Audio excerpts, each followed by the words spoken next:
21st Century Entrepreneurship with Martin Piskarik.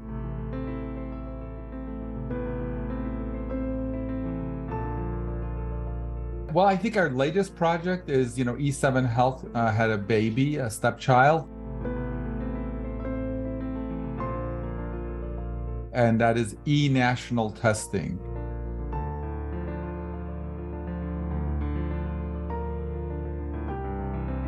The best way I can describe e-national testing is, I don't know if you have even a minute to go to the website, just go to enationaltesting.com.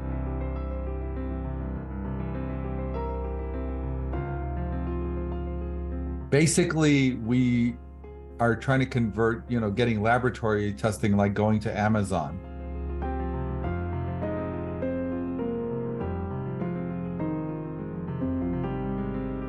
So basically you go there, so you're in the health field, so you can appreciate this.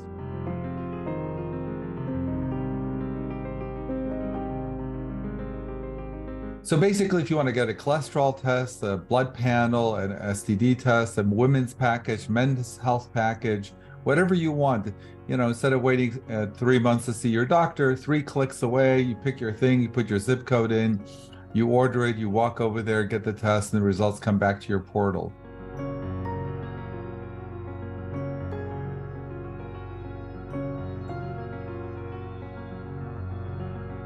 This is really our newest project, and this is an evolution of everything we were trying to do with E7 Health, which is to develop technologies and platforms that reduce friction for patients, clients, companies, so healthcare becomes as easy as any other commodity you can get.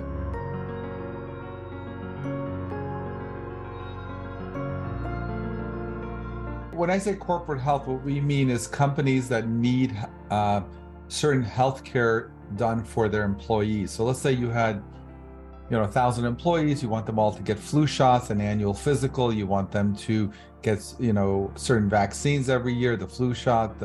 So what we do, corporations hire us so we're their outsourced employee health department. So a lot of companies have an employee health department in-house, like hospitals, a lot of medical, and even non-medical, they have an employee health department, but many companies can't afford to do that. So we become their outsourced employee health department, and we provide the expertise, the services.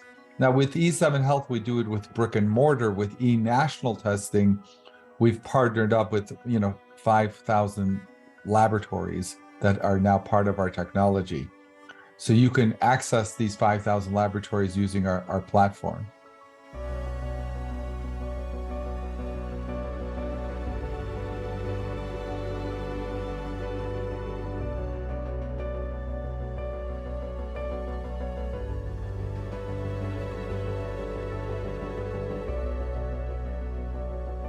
With E7 Health, about 1/3 of our clients are companies and corporations, municipalities, and then and the other 2/3 are a mixture of different things. But we also have retail clients. Let's just say you're traveling to South America, and you want to get travel vaccines to protect yourself. Let's say you're starting a new job, you need a drug test, you need some vaccines to get a job at a hospital. So we take care of retail customers as well as companies hire us to provide this service to all of their employees.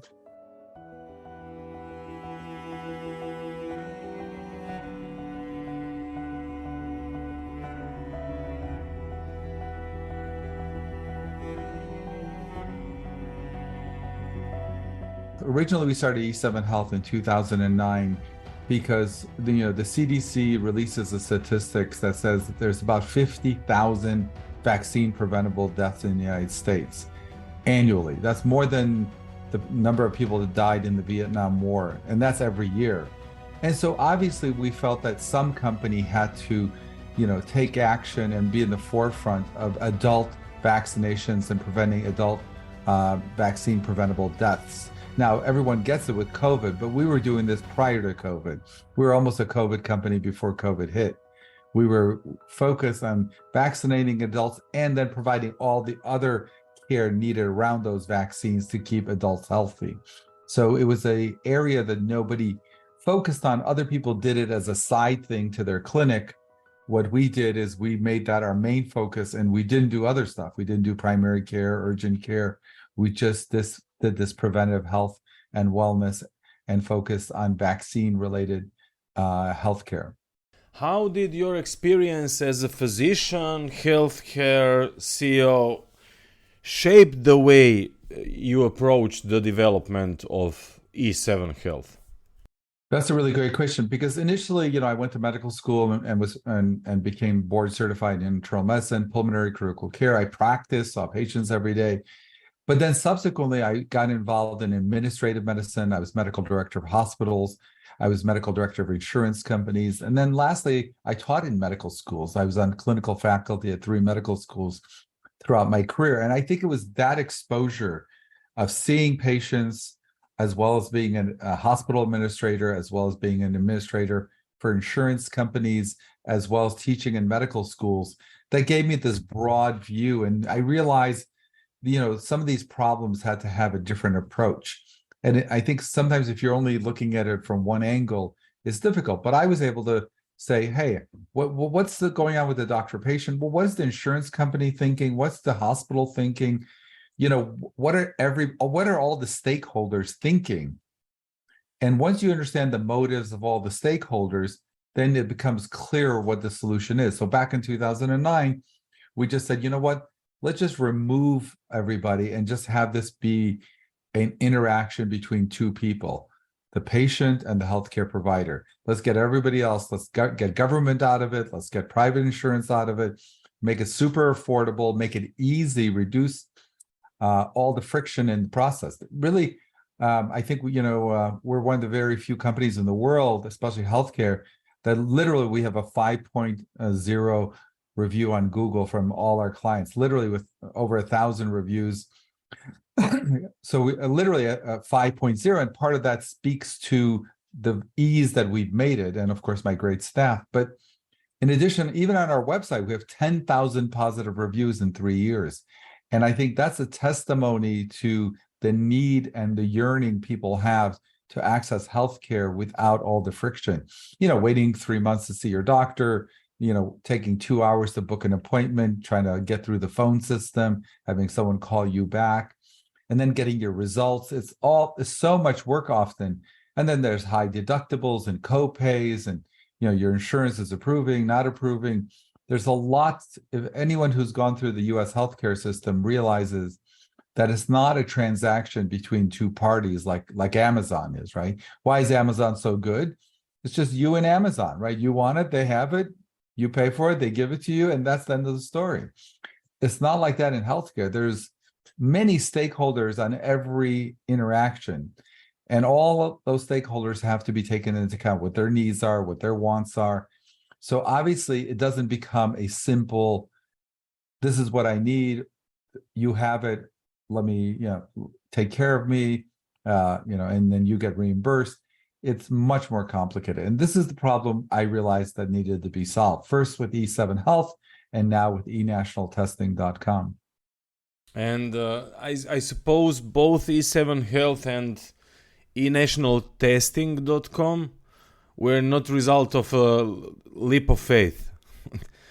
So what I'm very interested into, was it more like analogs that you incorporated, like Canada or Europe, or some specific system or antilog, as let's do something that is opposite than our system? What was the approach?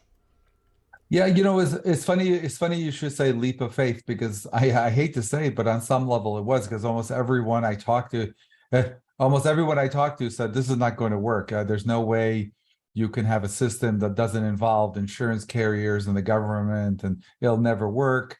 People won't go for it. Da, da, da, da, da. So, but I knew that if we made it super affordable, with everyone's co-pays and deductibles, people wind up paying anyway, but they pay and they have to spend a lot of time, to get an appointment, to be seen. Now, we're not a substitute for seeing your doctor. Of course, you have to see your doctor. We encourage you to see your doctor.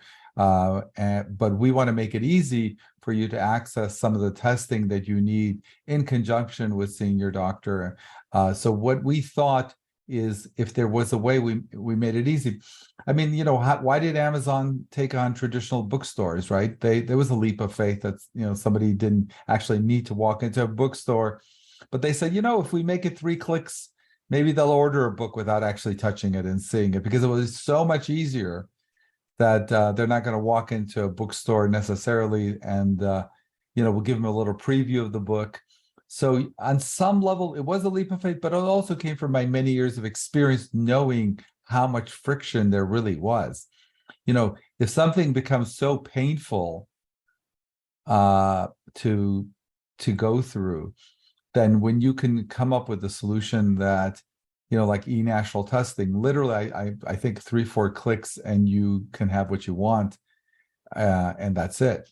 And so to be able to offer that in 50 states, probably a mile from almost every listener in the United States, that we probably have a clinic that they could go to, especially in all the major cities and medium-sized towns. So we thought if we could put together a product like that, and also try to make an impact in healthcare, because, a lot of people don't access healthcare because they don't have insurance, or it's difficult to get to see their doctor. It's difficult to get testing done, whether it's cholesterol level, whether it's STD testing. Sometimes people, for whatever, because of their situation, needs testing right away. You can't wait 3-4 weeks to get in to see your doctor. We want an easy solution to get tested when you need it. HIV testing, chlamydia testing. If you need it, we want to make it as easy as a few clicks, and you walk in and get what you need. So we think in the long run we can make an impact on people's health. And regarding long run and friction, where do you think the friction will be in 10 years? Well, if things don't change, things are becoming more and more cumbersome, as healthcare in the United States gets consolidated, just like the airlines in the United States got consolidated. It went from 12 to 3. The cellular phone companies went from 10 to 3. Healthcare is the same thing's happening in healthcare in the United States. Equity firms and Wall Street firms are buying out practices. Hospitals are buying out practices. So it's becoming, less and less choices. So I actually think it may get better. May get worse before it gets better, because as you have consolidation, what happens to service? What happened to service in the airlines as we got consolidation? What happened to cellular phone service as we got consolidation? Did it get better? I don't think so. I don't think anyone would think that airline industry has better service now than it did 10 years ago. And so you see the consolidation in healthcare.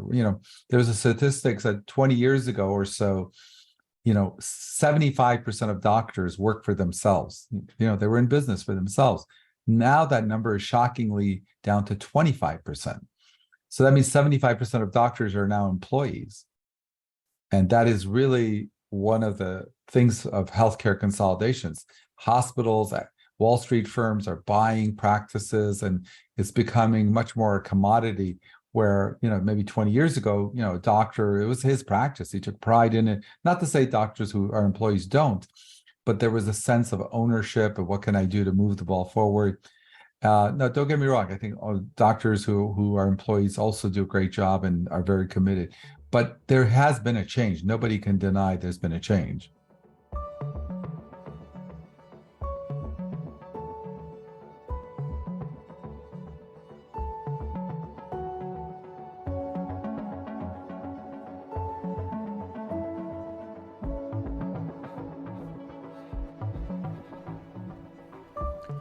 What I found very interesting is how you effectively communicate complex medical information to the, let's say, general public in very easily understood way. How do you do that? Well, thank you for the compliment. I think part of it is, I was on clinical faculty for many years, teaching medical students, residents. And I also have lectured to nursing staffs. I've been invited to speak in respiratory therapy conferences and other allied health conferences. I was medical director of a respiratory therapy program. So I've had 20 years plus of calibrating my information to different groups, sometimes the public. Also, I've done a lot of interviews, the Washington Post, Chicago Tribune, USA Today. Yeah, and I think through all of those interactions, you try to calibrate your response to the audience, right? So you can't be like, I can't speak how I speak to another doctor to, let's say a family member or a patient, and again, of course, it's also from seeing patients for a long time. You understand that at the end of the day, patients hang on to every single word you say. You could say the same thing 3 different ways, and you could have 3 different responses, but you're essentially saying the same thing. So you realize, and I try to teach this to my medical students, patients hang on to every word. What word you used, how you said it, what was your body language when you said it, so you could go to your doctor and have a rash or a mole, and the way he responds to it, his body language, whether he looked concerned, didn't look concerned, what kind of words he used. This is the stuff you remember when you walk out the door. You're like, well, he seemed too concerned, or he didn't seem concerned enough, or he seemed.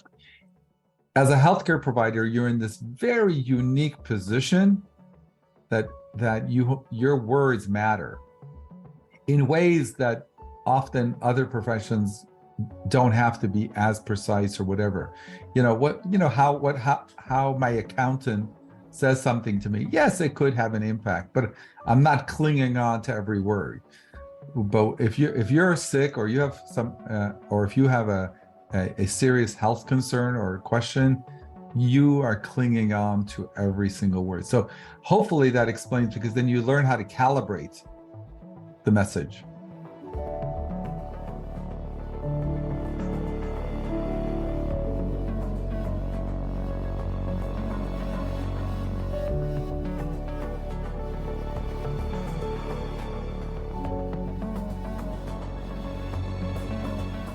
You spoke about students as well.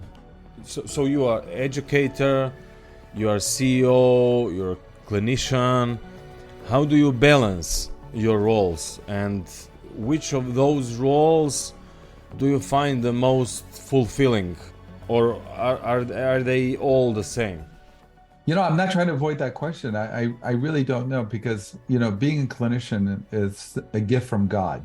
I mean, there's no other word. It's simply a privilege, a gift from God to be in that role.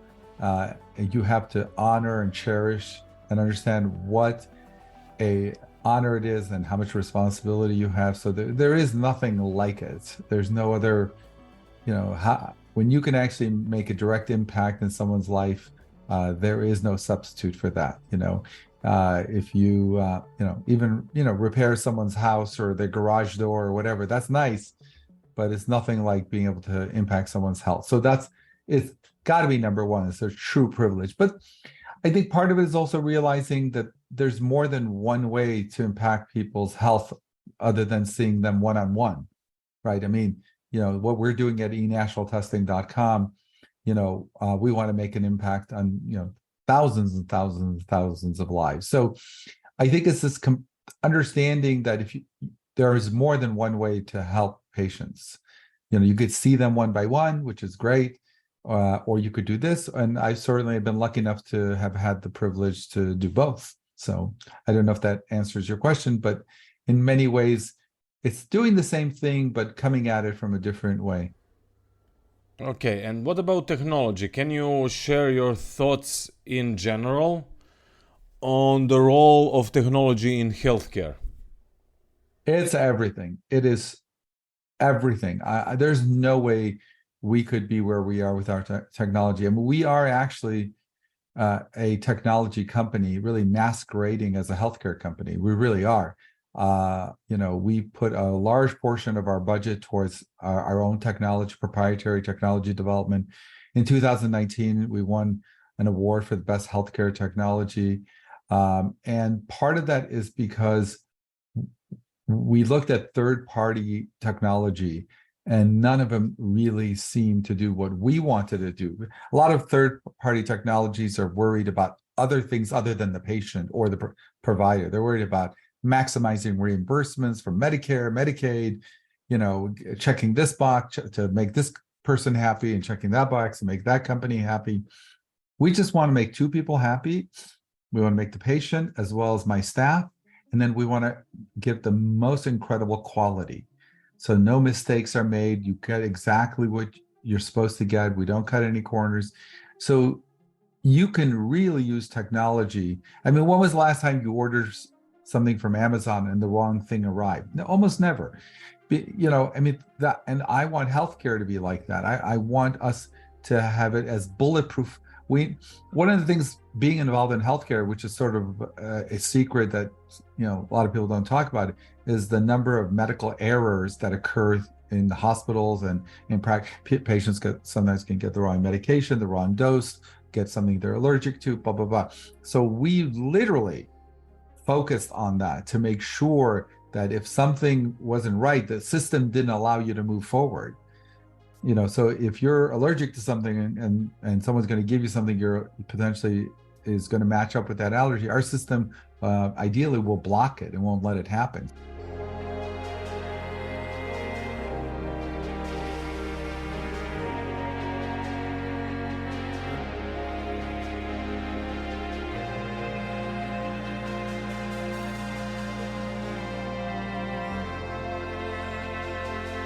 So you can actually use technology not only to streamline care, but also provide better quality. And also, like everyone thinks their doctor has electronic health records, right? But every time, I've seen people go to a doctor's office, what's the first thing that happens when you walk in? They give you a clipboard with 10 pages of paper.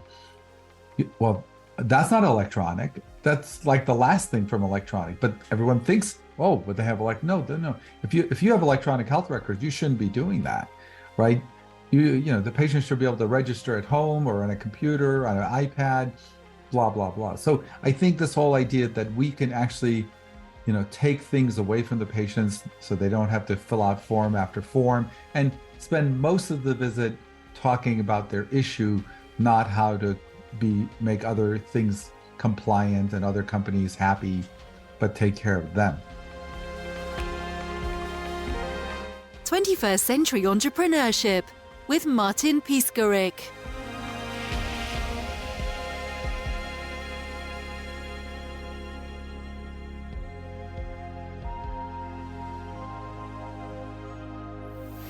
Imagine a space where triumphs, trials, and tales of entrepreneurship come alive. Welcome to the 21st Century Entrepreneurship Podcast, a gold awarded journey hosted by Martin Piskarik, connecting with listeners in 95 countries and ranking in the top 0.5% of all podcasts. Join our exclusive community, elevate your perspective, and embark on the path to success.